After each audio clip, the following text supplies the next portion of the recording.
it's Chris from Redbeard Videos back with you with another episode of the review show. I know we've been gone for a little while, but haven't had a chance to get on camera, frankly. It's been crazy with this COVID stuff, and I've come back to do kind of a 2020 review. Now, I'm going to look back on the year, and basically I'm going to do it in the form of a countdown, like I do with everything. Everything's a countdown. We always have to have a winner, or at least numbers before the entries. It's just something I like to do. Call me weird like that. We're going to look into my top 10, probably 20 when it's all said and done, because of honorable mentions. I'm going to talk about some live albums and whatnot. In a year such as 2020 that has been such a colossal shit show. Music has kept a lot of us sane and grounded, I included.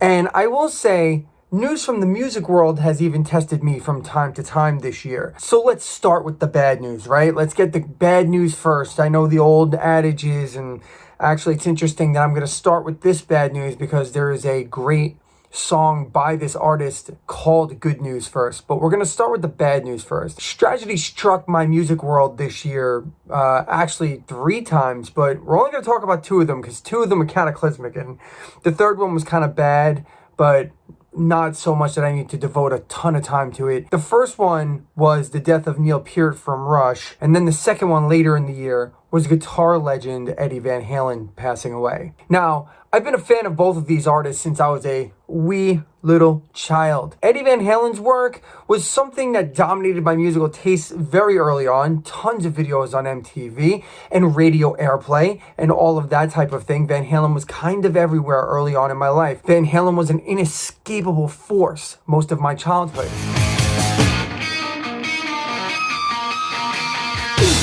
Upon hearing of Edward's passing, though, I feel like another part of my childhood had died, which is not uncommon when you reach your 40s like I have, but it doesn't make it hurt any less. It's still a very painful thing.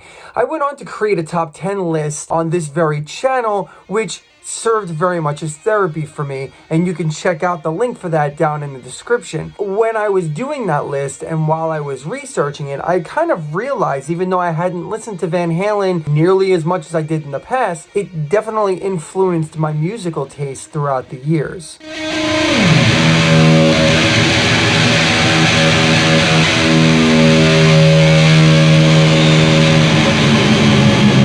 Ladies and gentlemen, Edward Van Halen!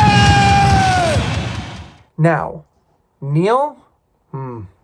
That's a completely different animal. See, Neil Peart, we started the year with this tragedy when we learned the death of the great drummer of the band Rush. And if you've watched this channel at all, you know that Rush is my favorite band in the world. They're my guiding light in almost everything. I can honestly say that devastation and pure decimation was the best way to describe how I felt about Neil's death. I can't express just how much it affected me other than to say I listened to Rush for like 4 straight weeks, like without stopping. Like, not just like, oh, I listened to a lot of Rush throughout the course of a month. No, I basically listened to, watched, and ingested all things Rush and all things Neil Peart, from interviews, read his books, listened to their music, the entire catalog from front to back, even the 7 songs I don't like from Rush, I listened to those too. And it helped me get through all of that. See, from the music that Neil helped create, the lyrics he wrote that inspired me throughout my life and helped me through all the rough patches I've had within that life, I felt this loss on a very real and personal level.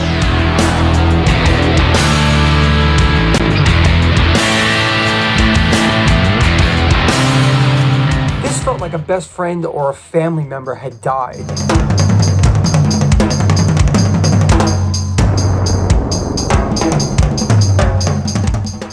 So, with these legend-sized gaping holes in my music fandom from 2020, what was this year possibly going to produce to fill what seems like very unfillable holes? Well, I think the best way to lay out how I viewed this year is in a countdown, of course. And I know I normally do 5s, but I'm going to give you 10. So, right now, we're going to count down my top 10 albums of the year 2020. Won't you join me?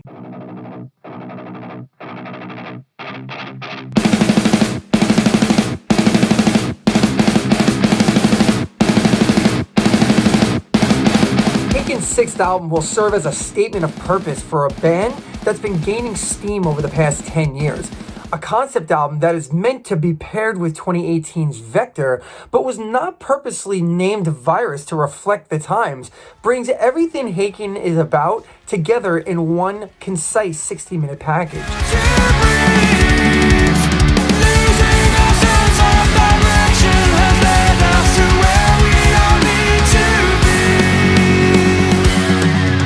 Very heavy at times, atmospheric at others, technically sound, wonderfully melodic, with a storyline that is completely solid. Haken has produced one of the better prog metal albums in quite some time, and I've been saying it for years. I view the prog metal genre as a yin and a yang. You know, that yin-yang type of thing where two interlocking pieces, they counterbalance each other. And there are two kings at the top, so this would be the yin and the yang. And one of them is between the Bury to Me on one side, and then you have Dream Theater on the other. And I think it's safe to say that this release, for the prog community at least, and Dream Theater specifically, you've been served.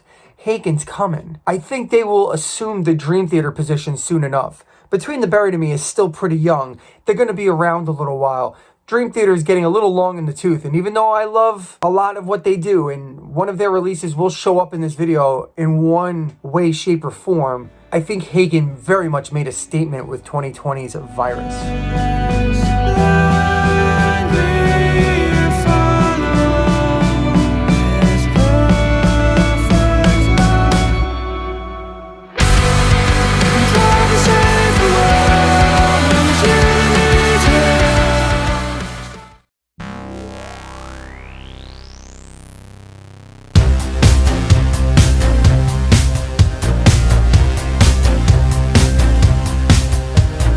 So Thanksgiving weekend and Black Friday often produce surprises heading into the holiday season. Well, this album at number 9, Smashing Pumpkins' Sear, definitely was something that surprised the hell out of me. I wasn't necessarily surprised that they put out a new album, but I'm surprised that it was so damn good and so completely different than anything I've ever heard them do. Say I done told you. Say how I tried to.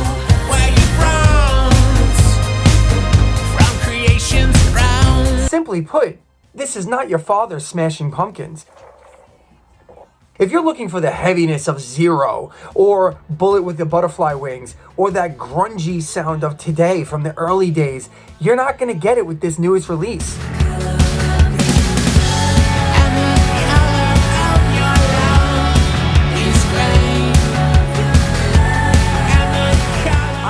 This album would have ranked higher on my list if I had more time to sit with it and play, but with barely a month to ingest it, I just didn't have a chance to make it into my ears as much as I would have normally, considering I pump Christmas carols in for at least 2 weeks. You know how it is, constantly with the Christmas stuff, especially when you have kids. You gotta play the Christmas music. So I didn't have enough time to sit with this album. It's just flat out fantastic. It's got 80s new wave sound with songs like Color of Your Love, and the occasional rock punch like you would hear on the older stuff like from the Melancholy days.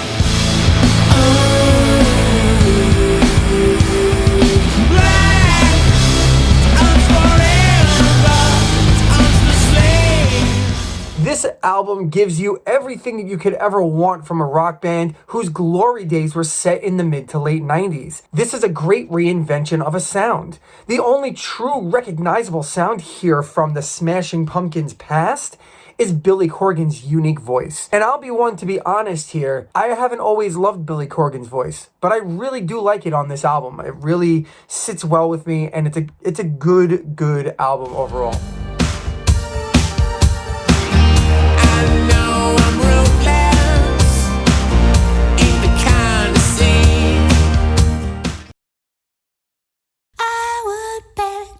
Disagree, but begging disagrees with me. I told you I didn't wanna go to this dinner. You know I don't go for those ones that you bother about. So when they say something that makes me start to simmer, that fancy wine won't put this fire out. Well, Easily the most unexpected album on my list, for sure. Never in a million gajillion years, that's right, I said gajillion, would I have guessed that I'd be so head over heels in love with Fiona Apple. Again. Yes, that's right, again. I have no problem admitting that I had a serious boy-girl crush thing on her in the late 90s. Loved her music.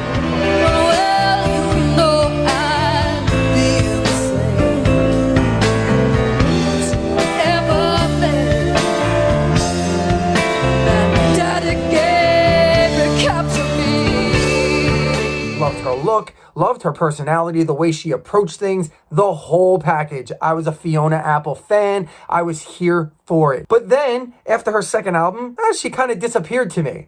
I didn't know she existed anymore. Well, apparently she's been making albums here and there, maybe every 5 years or so. Well, this new release fetched the bolt cutters. The newest of her periodic releases is, well, in a word, it's weird. It's just a weird album. We keep it up to keep the devil at bay, but it always falls way too soon. I spread it like strawberries. I climb like peas and beans. But my God, is it wonderful. Musically, it's impossible to categorize, and you know I love the impossible to categorize music better than just about anything there is. I dare you to pigeonhole Ms. Apple in this one. In class, I passed the time, drawn a slash for every time the second hand went by. A group of 5 done 12 times was omitted, but Shamika said I had potential. There's no way. The only possible box that I can fit her in would be a Tory disciple, as in Amos. But even the legendary Tori Amos has moved on from what Fiona is trying to do on this release. The music on Bolt Cutters reminds me of something maybe Frank Zappa would have done if he was a phenomenal pianist instead of a guitarist. I move with the trees in the breeze. I know that time is elastic. Lyrically, I feel like every woman, and honestly, even men, person, child in 2020 can identify with a lot of what Fiona is saying on this album, dealing with topics like self-confidence, fighting for your place in a relationship, and general human conditions like resentment. I watch you let go of your hand. I want to stand between you, but it's not what I'm supposed to do. I watch him walk over, talk over you, be mean to you, and it makes me feel close to you. Look, if you're looking for something easy to listen to, tap your foot to, snap the fingers, maybe get up and dance around, this may not be the album you're looking for. It's very raw, from dissonant and opaque melodies, angry singing at times, and a production quality that pegs the meters to red at times. Hell, there were times when this first came out where I was listening to it and I was like, why? Why am I still listening to this? And then I'd shut it off and the songs would be running through my head like some kind of crazy person. So I'd listen to it again and then move on to the next song. And then I'd go, this is getting to be too much. And then I'd shut it off again. And then that song would be rolling around in my head. And I'd be like, what is happening? What is this witch done to me? And it would be more eclectic and more odd as each song passes. And I gotta be honest, I loved every second of it. I've heard a few people say that loving this album is almost like surrendering to it. I think I get that idea. I think I completely get that sentiment. Fetch the bolt cutters.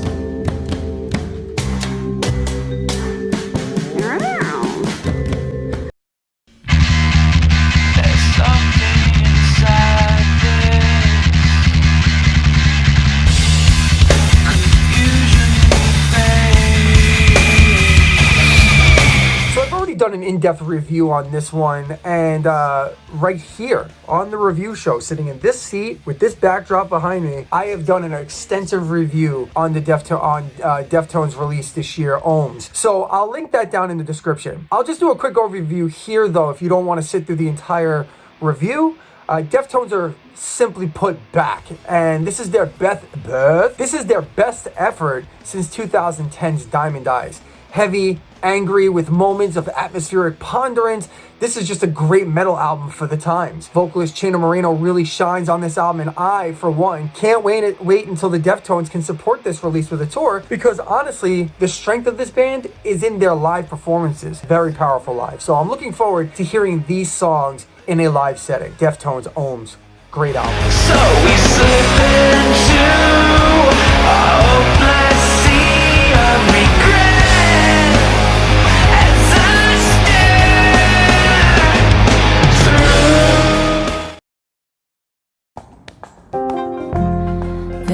iced tea, brand new phone, high heels on, cobblestones. When you are young, they assume you know nothing. In another upset, for the second year in a row, I've gone about and shocked everybody, shocked the world that have known me anyway, and put T Swift on my favorite albums of the year list. What is going on? And here's a real shocker. I'm going to give something away. When we go into the honorable mentions and I give numbers 11 through 15, she shows up again. She put out 2 albums in 1 year. That's like Kiss-like behavior. Who puts out 2 albums in 1 year in this generation? Are you insane? Look, as a lifelong metal guy, I've always liked certain types of pop music, but when my love for Swiftie started back in like 2017, it shocked even me. I used to think it was because I thought she was hot, or like I thought she was very attractive, but no, I found myself liking the music too. Very different from our other female solo artists on this list though, I will say. Swift is pretty straightforward, especially on this release, Folklore. And they said, there goes the last great American dynasty. After 2019's Lover, which definitely stretched Taylor's boundaries in terms of sound and musical style, Folklore was a more stripped down version of what we've become accustomed to. 16 songs and a shade over an hour of one of the world's biggest pop stars, if not the biggest pop star, bearing her soul in possibly one of the most beautifully set albums I've ever heard. I'm not your problem anymore. So who am I offending now? You were my crown. Now I'm in exile, seeing you out. One engaging melody after another, with wonderful storytelling and gut-wrenching emotion, I'm not the least bit surprised that Folklore is on most people's top albums list of 2020. Before we carry on with this list, it should be mentioned that one of the great developments of this shit show of a year of 2020 was the reinvention of the live album or the live release. If we're still calling them live albums, I don't know what to call them anymore. Earlier, I did a review about Dream Theater releasing a DVD, CD. I don't even know. Are they releasing a CD? Is it just something that they're releasing digitally? I don't even know. But with bands not being able to perform and or tour live and present their material to the world live and in person, so to speak, they were focused on getting creative, and they did just that. A lot of these bands put out stuff online. They did live concerts. Kiss is doing something absurd in Dubai, where they're charging like actual ticket prices. It's really quite ridiculous. Don't get me started on Kiss. I can't get started on Kiss on a review show. We'll be here for an hour. I have an hour show coming. Anyway, I digress. Many of the shows that were put on in 2020 used fascinating production developments using like green screen backdrops, or they set themselves in a studio or something like that. Like Devin Townsend did a big back screen, a green screen that made him look like he was floating in space and on a spaceship, and his other bandmates were on it. Like, it was crazy. And then you had other bands with maybe not quite the budget of a Devin Townsend, like Raise the Maze or Dance Gavin Dance. They did live performances in studios and then broadcast them or recorded them for release. So then there were those who were just finishing up tours in late 2019, early 2020, when the pandemic struck, and they took those shows, mixed them up, packaged those performances, and released those for the fans to relive in the absence of actual live shows. I think it was a really cool thing to do, and I think as a result, we saw some really awesome live releases, and now I'm gonna list out 5 of them for you real quick. Just gonna throw them out there right now. My favorite 5 live releases of 2020, and here we go. All the madness comes to claim your name. A million years will go by. A million years will go by. Found me in the corner, lying back within the warmth of your touch. There's never a moment that I ain't absent by your eyes. It's a blood, the ancient riders gripping the reins of shattered and the last to come. Couldn't make me into a hero. Still with fire, God. And I still thought of your fate. I know we got used in your arms, but I don't want to be there. No, I don't want to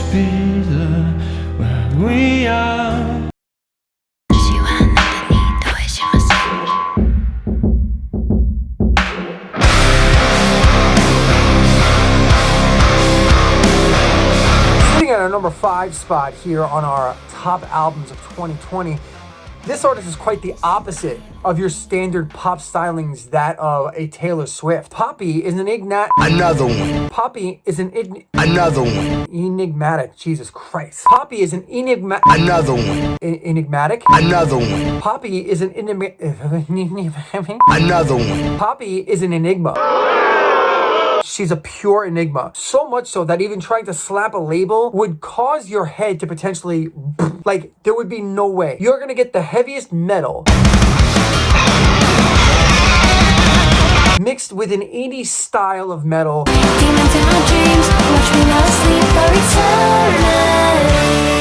with some harmonies reminiscent of Queen or maybe the Beatles, 60s era pop.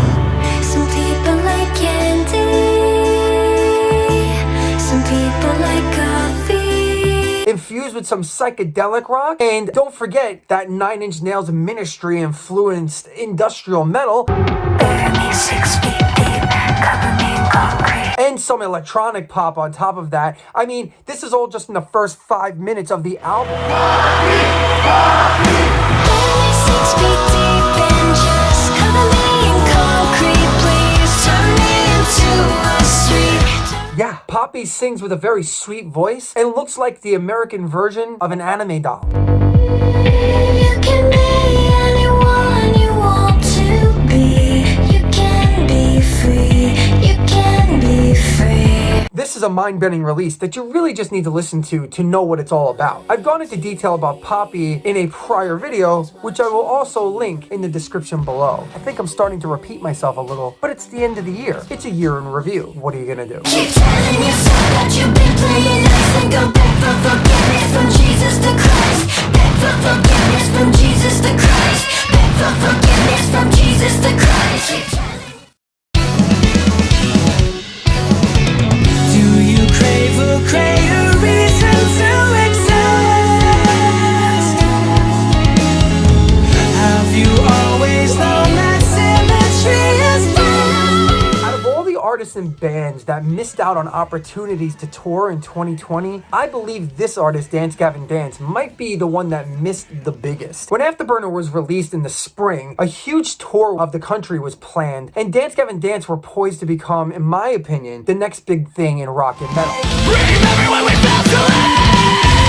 No, I don't think so. Remember when we almost did? That never happened.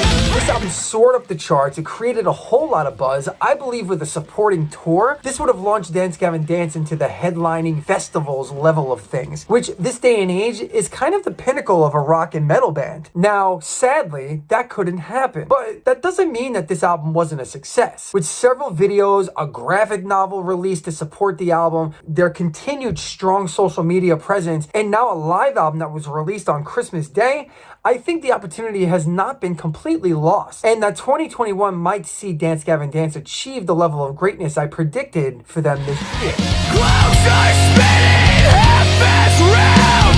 The feeling that we found was contagious.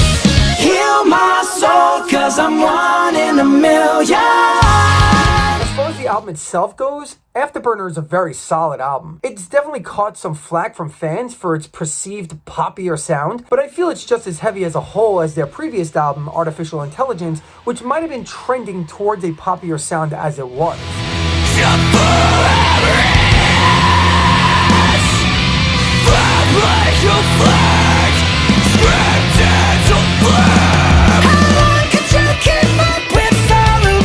I think this album is just as good as Artificial Intelligence as well. I don't necessarily think that this album nor Artificial Intelligence were as good as the first Tillion albums, but they're pretty damn close. I mean, as far as I'm concerned, Dance Gavin Dance is one of the top line metal bands going right now, and that's why they'll probably consistently always be in my top 5, no matter when they release an album. So, there you go. Job description ain't the one who saves.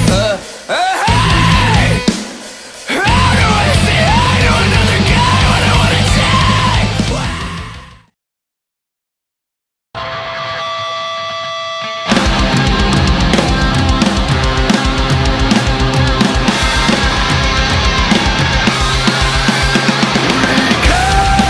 Carry on. flip-flop here. This used to be my number 2 album of the year. And then I started re-listening to all the albums this year. And it turns out that I changed my mind. I put this one at number 3 and I put the number 2 album at number 2, and I'll discuss that when we get to it. But this one's pretty simple, and it boils down to a few simple things. One, it's one of the heaviest albums I've heard in a decade, if not 2. See, here's the thing. I know metal fans will all say, but there are heavier albums out there. That's my metal guy voice. That's my stupid, ignorant metal guy voice. Yes, I know that there are heavier albums out there. That's not what I'm talking about. I mean, obviously, there could be heavier production, more blast beats, more speed, more, like, fuck your, kill everybody. Like, I get it. I get that there are heavier, perceived heaviness, but are they as good as Killer Be Killed? Never too late. Time to turn it all around. This band is a fucking monolith. There's really no other way to put it. They cannot be fucked with on this level. I can honestly say that. I feel very strongly. I don't even think it can be debated, but I welcome them. Comments below. Debate me. Let me get this right out of the way. If you've watched my videos at all about this topic, you've heard me talk about this band. You know that it's my opinion that they might be the greatest supergroup, not just of metal, just in general. Like, what this band has pulled off as a band is thoroughly impressive. I don't know, like, there's been many great supergroups, and I'm sure I'll address supergroups. I'm actually working on a list now, so I'm sure I'll address it. Another one. God damn, my words. I'm sure I'll address it at some point, but definitely in metal. Like, there's never been a supergroup like this. Beneath the burning sky, embrace me one last time. Ashes of unholy servant. Dynamic of these 3 vocalists being lead vocalists in their own right, in their own bands, of legendary bands, like, and they have signature sounds. Like, you got Greg Puciato of Dillinger Escape Plan, one of the most influential bands of their genre, the prog metal, mathcore metal, major influence there. Troy Sanders of Mastodon, which not only is influential, but commercially successful, huge band Mastodon. And then Max Cavalera of Sepultura has not only been around for like 4 decades, but they were once the biggest band in Brazil. Not just biggest metal band, like the biggest band in Brazil. So you're going on 3 huge influences, 3 huge, monstrous vocalists and musicians, and they're meshing together to make a cohesive sound that doesn't sound muddied at all, does not sound forced, doesn't sound like they're trying to do anything other than make awesome music, and that's what they achieved. Now add in just great, straight up, fantastic songwriting, and you have arguably one of the best pure metal albums of several decades, not just this one. From the opening chords of Deconstructing Self-Destruction,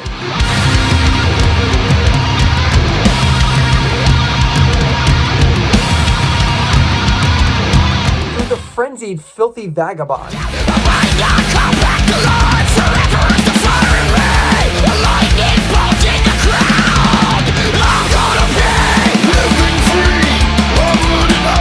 to the slow and brooding From a Crowded Room,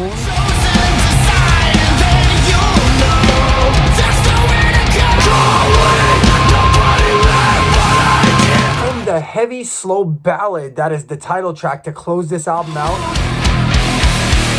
May the wind be at your back.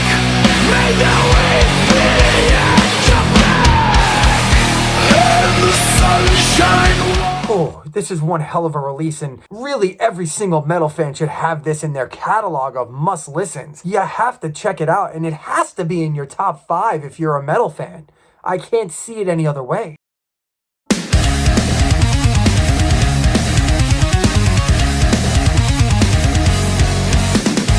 Now, with all that being said, I switched that album out for this one because the triumphant return to form for one of the most influential math rock / prog metal bands of the last 20 years, Protest to Hero's first album in 7 years, hit with very much fanfare.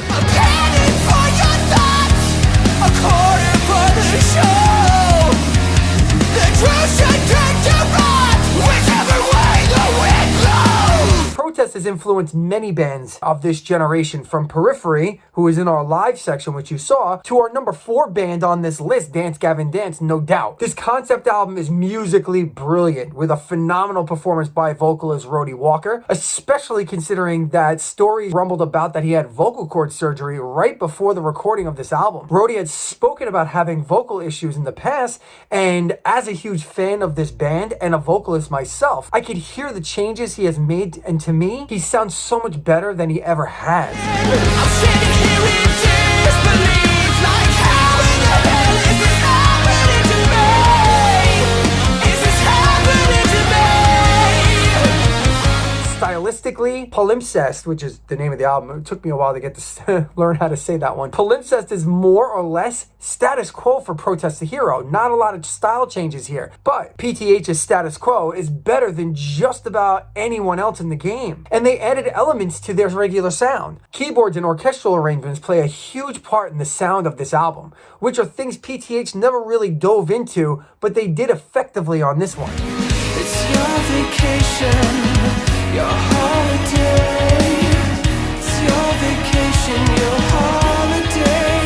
About face! The melodies, the technicality, and the moment. PTH has mastered the art of the moment. And oftentimes, bands will build a song up and then fail to deliver on the build-up with a lackluster moment, but not Protest. Our collective memory. Don't take my picture! I'm decomposing! Make it a solid silhouette! A lot like bands like Between the Buried and Me, Protest the Hero have always been great at crafting epic musical moments that stick with the listener well beyond the actual listening of the piece. Lead with faith and landing through a history gone wrong. PTH took that concept to a whole nother level with Palimpsest. And with all that being said, musically, performances, that's all well and good. The real winner of this album is the pen. The lyrics are biting and spot on, calling out specifically the American government and the American way of life, to be honest with you. No country's history is free from bullshit, but everyone just seems so fucking proud. From the artwork on the album to the words said in protest of our current situation here in the US, it's obvious that these Canadians are sympathetic to the average man's plight in America, especially those who need a voice. This album will no doubt land in one of my all-time lists when it's all said and done. Not just the 2020 albums of the year. When I do like a top 100 albums of all time, you can bet that Palimpsest is going to be in there somewhere.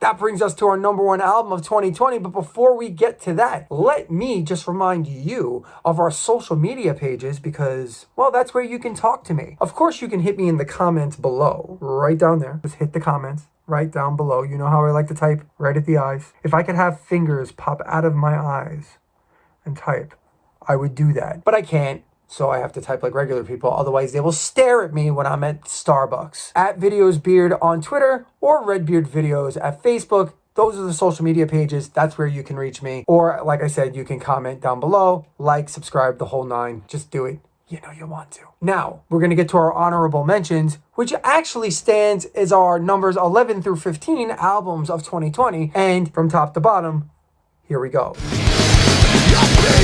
My future, I'll get done. Your pain, will punch me, you bitch. They can live forever, you know we gon' try. Like, is it really worth it? The algorithm is perfect. Everybody, move your body, now do it. Begging for you to take my hand, wreck my plans. That's my man. You know that my train can take you home. Anywhere else is hollow. Why you wanna do the bad bitch wrong. About to make this every bad bitch song, ayy. Don't you hate when you hold a nigga down? Do we switch up on you, turn not to be a clown, ayy. I swear the devil wanna take a new life out. Sprinkle holy water on the cop car, ooh. I swear the devil wanna take a new life out. Sprinkle holy water on the ooh, damn. And then you go chasing the love. Now, before I hit the number one album of the year and my number one pick of the year, I want to address. Now, before we move on to the number one album of the year for me in 2020, I want to address the elephant in the room. And that is, my main list is all rock and pop, exclusively. And my 11 through 15 selections, or my honorable mentions as they are almost all hip hop or rap. Here's the explanation. It's a reflection of where my music tastes are headed later in my life. I've always liked certain hip hop artists, but they were few and far between. But lately I've been searching out and finding more artists in the hip hop rap genre, and I have to credit my oldest son for that. He's the one that's kind of turned me towards certain artists like a Kendrick Lamar, Childish Gambino, and things of that nature. I raised him almost exclusively on my music. We didn't do a lot of hip hop back in the day, and that is stuck. You know, his favorite bands are bands like Rush and Coheed and Cambria, but he's ventured off into his own thing, and I couldn't be prouder of him because now he's educating me of what else is out there. So, you know, he's turned me on to 21 Pilots and Kendrick Lamar and things like that. And because of that, I have branched out into things that I don't know he knows exists, or maybe he doesn't. But like, I found Duckworth myself. And if I went as far as to show you, if I fleshed out my 16 to 20, there were other artists like Logic and things like that. And an artist named Her, like things that I really enjoy that I didn't get from him. But because of him throwing it out there, I've learned more things. So I think the lesson here in 2020 is that I got to sit around, and instead of killing my children, I learned from them.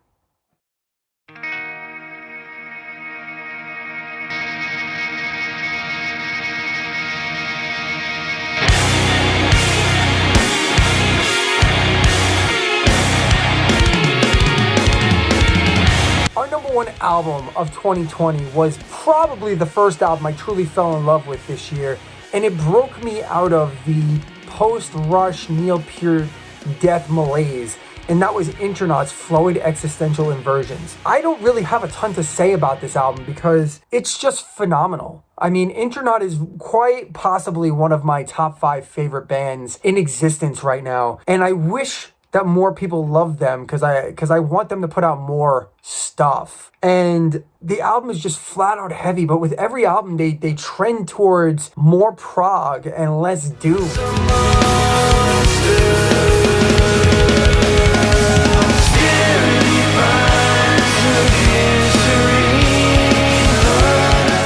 They were a doom metal band when they started, with more gutturals and screams and whatnot. Still technical, still very musical, but they used to trend towards more of the really dark vocalization. Now they're heading towards, I hear a lot of Alice in Chains type harmonies, and these two guys vocalize wonderfully together.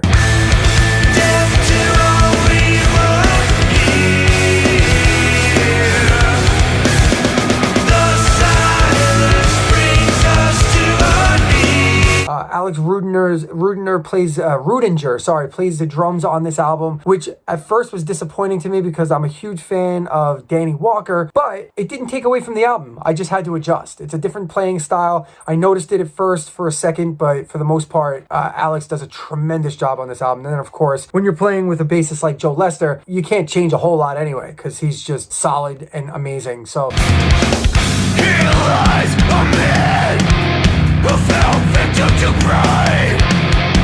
Color of shades, sunlight in the sky. there's not much else to say, other than if you're not into super heavy music, you're not going to really dig Intronaut so much. But if you want an intro into very heavy prog metal that is not all scream and actually is trending more towards a dissonant harmonies and interesting melodies, not your typical melodies at all, Intronaut might be the way to go. It's very musical, and it's just, I don't know, it's quite simply put my favorite album this year.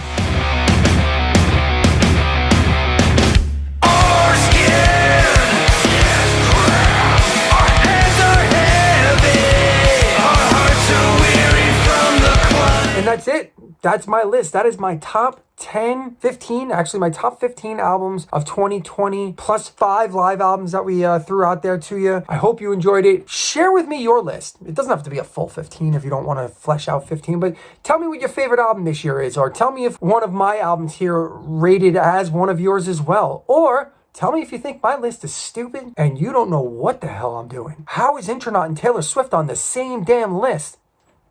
I don't know, but they are. Also, like, subscribe, comment down below, send me stuff on social media, at VideosBeard on Twitter, Redbeard Videos on Facebook, and until next time, let's hope 2021 brings us more than just awesome music, and that it does, we're not all dying. That's really, I hope you're all here next year. That's really what it comes down to, because frankly, I need the views. I don't really care about you. I need the views. No. I'm kidding, of course. Of course I care about you. If I could know you all by name, I would. So drop your favorite albums and drop your names. All right, I gotta go. I gotta go. Bye.